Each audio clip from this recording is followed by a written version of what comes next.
जो NATO decline की तरफ जा रहा था उसके बारे में चर्चा की तथा अमेरिका के आक्रामक रवैये की हमने आलोचना की थी। उसमें मैंने ये कहा था यूरोप का बच्चा ही तो है, यूरोप के लोग तो वहाँ हैं, लेकिन अब वो बच्चा पिताजी से बड़ा हो गया। मार्को रूबियो ने म्यूनिक सिक्योरिटी कॉन्फ्रेंस हुई थी, उसमें उन्होंने कहा था Because for us Americans, our home may be in the Western Hemisphere, but we will always be a child of Europe.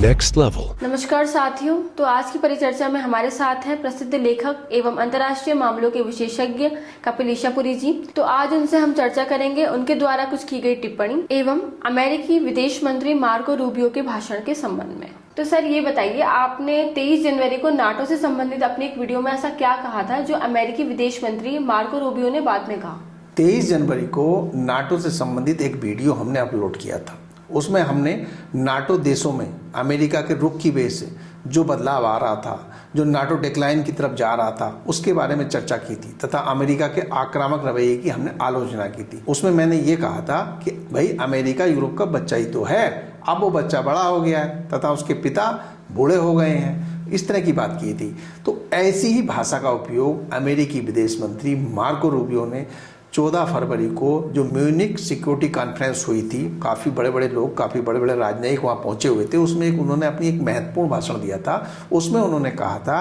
कि अमेरिका तो हमेशा से मानता ही है कि America is a child of Europe, लेकिन उन्होंने ये भी कहा था साथ में मार्को रूबियो ने, लेकिन अब वो बच्चा वयस्क हो गया है और यूरोप को ये बात समझनी चाहिए और इस बात को समझते हुए ही अमेरिकी हितों का ध्यान रखते हुए अपने विकास को आगे बढ़ाना चाहिए। यानी कि उन्होंने ऐतिहासिक और सांस्कृतिक संदर्भों को लेकर अमेरिका की रोड को यूरोप से जोड़ने की कोशिश की थी, क्योंकि उस समय तक यूरोप और अमेरिका के संबंध काफ़ी खराब स्थिति में पहुंच चुके थे। वो शायद ऐतिहासिक और सांस्कृतिक जड़ों के आधार पर उन संबंधों को फिर से ऊपर कुछ उठाना चाह रहे थे। उनकी ये स्पीच काफ़ी पसंद की गई, तालियों के गड़गड़ाहट से इसका स्वागत भी किया गया और ये मैंने 20 फरवरी के आसपास इस चीज़ को देखा। मुझे बहुत खुशी हुई कि यार ये तो सेम फ्रेज अमेरिकी विदेश मंत्री मार्को रूबियो उपयोग में ला रहे हैं, यूज कर रहे हैं, और ये तो मुझे बड़े गर्व की बात है। फिर मैंने काफ़ी चीज़ें चेक भी की ऑनलाइन कि क्या ये इस फ्रेज का इस्तेमाल पहले भी किसी ने किया है, तो मुझे मिला कुछ इतिहासकार और चर्चिल ने इस फ्रेज का लेकिन सेम फ्रेज यूज नहीं की थी, कुछ ऐतिहासिक और सांस्कृतिक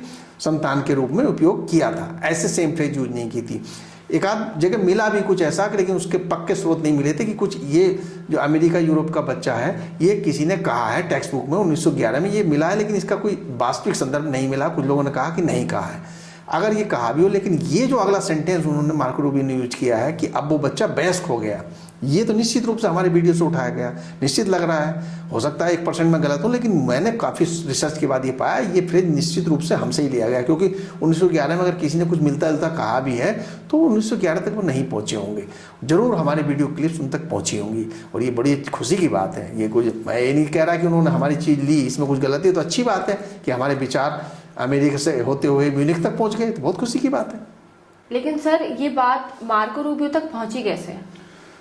भाई ये मैं पक्का तो नहीं कह सकता, लेकिन हर एक देश की जो एम्बेसी होती है किसी देश में, उसका यही काम रहता है कि वहाँ की जो इस समय जो उस देश में गतिविधियाँ चल रही हैं, जो बातें चल रही हैं, जो सोशल मीडिया पे बात चल रही है, जो न्यूज़पेपर में बात चल रही है, उसकी ब्रीफिंग वहाँ की जो सोशल मीडिया विंग है, जो न्यूज़ विंग है, वो उस ब्रीफिंग को डेली लेती है और उस ब्रीफिंग में से अगर कुछ सही मिलता है तो उसको अपने देश में वो ब्रीफ करते हैं, उसको आगे बढ़ाते हैं। हो सकता है हमारी क्लिप्स उन्होंने देखी हो और उस क्लिप में ये फ्रेज उनको पसंद आई हो, फिर वीडियो को हो सकता है उन्होंने अमेरिकी विदेश मंत्रालय में यूएस भेजा हो, फिर वहाँ मार्को रूबियो ने भी देखा हो और उनको भी ये फ्रेज पसंद आई हो, फिर देखा हो हाँ यार ये सच तो है ही और इससे जो इस समय यूरोप और अमेरिका के रिश्ते नीचे जा रहे हैं उसको उठाने में कुछ लाभ मिल सकता है। तो म्यूनिक सिक्योरिटी कॉन्फ्रेंस भी इत्तेफाक रूप से उसी समय थी, ज़्यादा समय था नहीं, तो उन्होंने इसमें इस फ्रेज का इस्तेमाल किया और निश्चित रूप से एक अच्छी फ्रेज है, उसका इस्तेमाल कोई भी करना चाहेगा तो इस रास्ते से वो पहुंच सकती है। मैं 100% नहीं कह सकता, लेकिन रास्ता ये हो सकता है, कोई और रास्ता भी हो सकता है। तो सर मार्को रूबियो के इस भाषण के बाद क्या अमेरिका और यूरोप के संबंधों में कुछ सुधार हुआ है? देखिए, एक भाषण से तो असर नहीं पड़ता, आपको अपनी गतिविधियां भी बदलनी होंगी, क्योंकि पिछले 1-1.5 साल से जो ट्रंप पूरी दुनिया में तहलका मचाए हुए हैं, जो उनकी गतिविधियां इतनी तेज़ी से चल रही हैं और वो इतने तीव्रता से डिसीजन ले रहे हैं और अमेरिका को मागा की तर्ज पर, यानी कि मेक अमेरिका ग्रेट अगेन की तर्ज पर को आगे बढ़ाना चाह रहे हैं, तो अभी तक उनके कामों से अमेरिका आगे तो बढ़ नहीं पाया है और उल्टे उन्होंने दुनिया भर के देशों से अमेरिका के संबंधों को गर्त में पहुंचा दिया है। यूरोप से वास्तव में ऐतिहासिक और सांस्कृतिक संबंध रहे हैं और यूरोप द्वितीय विश्व युद्ध के बाद तो हमेशा से एक तरह से अमेरिका का पिछला गु बना रहा है, साथ देता रहा है हर मुद्दे पे, दोनों को पारस्परिक लाभ भी हुए हैं और उन संबंधों को डोनाल्ड ट्रंप की वजह से अमेरिका ने गर्त में पहुंचा दिया। तो तब तक वो गर्त में पहुंच चुके थे, चाहे ग्रीनलैंड का मुद्दा हो चाहे दूसरे मुद्दे हो उनको लेकर। इस भाषण के बाद एकदम असर नहीं हुआ, लेकिन इससे अमेरिका पे कहीं ना कहीं ये दिखता है कि अमेरिका भी दबाव में था, यूरोप से जो संबंध खराब हो रहे थे, लेकिन वो अपने स्टैंड को बदलना नहीं चाह रहा था। इसके बाद जब यूरोप से भारत की डील हुई, जिसे मदर ऑफ ऑल डील कहा गया, व्यापारिक डील हुई, उसके बाद अमेरिका पर दबाव आया था और फिर अमेरिका से भी व्यापारिक डील होने की शुरुआत हो गई थी। इसके बाद अमेरिका के रुझान में कुछ अंतर आया, लेकिन संबंधों में थोड़ा बहुत सुधार जरूर हुआ था। खासकर फ्रांस से संबंध बहुत खराब हो गए थे अमेरिका के, और ब्रिटेन से भी फिर बाद में खराब हो गए। सभी देश ये चाह रहे थे कि अमेरिका का इस तरह से समर्थन आंख बंद करके नहीं करना चाहिए, और उसका असर हम अभी भी ईरान युद्ध को लेकर भी देख सकते हैं। नाटो देशों में कोई उनके साथ बहुत हद तक नहीं खड़ा है। स्पेन ने तो विरोध भी किया है और फ्रांस तो अलग है ही।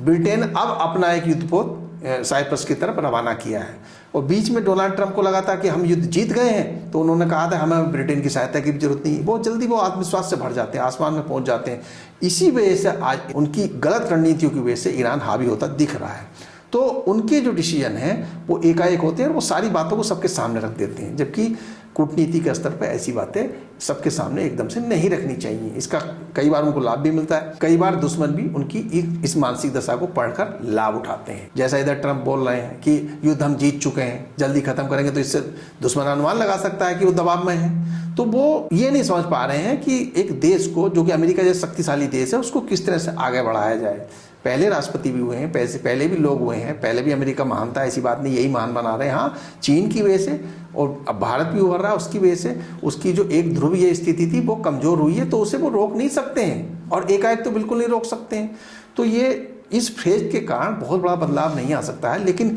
ये जरूर है कि ऐसे वन लाइनर लाभ पहुंचाते हैं और ध्यान आकर्षित करते हैं, और यूरोप में एक सही संदेश इस फेज के माध्यम से निश्चित रूप से गया होगा, ये मैं कह सकता हूँ। बिल्कुल सर, अगर मार्क रूबियो ने ये फ्रेज उठाया तो हमारे लिए बहुत ही गर्व की बात है, और आपका बहुत बहुत धन्यवाद इस परिचर्चा के लिए। आपका भी बहुत बहुत धन्यवाद, और मुझे ऐसा लग रहा है कि ये फ्रेज कहीं ना कहीं हमारे यहाँ से ही गया है।